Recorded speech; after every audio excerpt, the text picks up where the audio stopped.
Black Hawk update time. Wow. Worked with Ty and Joe and the guys over at Thoroughbred Aviation, and they tore those things down. They did full inspections, looked inside, outside. They did what's called hot section inspections. Very smooth. So I told Joe that I wanted the paint job on this thing to be perfect, and Joe obviously probably wouldn't let me have it any other way. The paint job looks so good.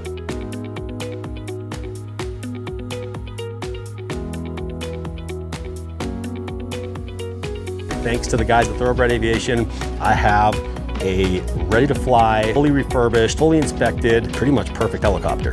Like everything went perfect. It ran perfectly. Thank you to Joe and the team at Thoroughbred Aviation. We went to the best shop I know to do this type of stuff. If you need any aircraft maintenance or repair, whether it be a plane or a helicopter, reach out to them.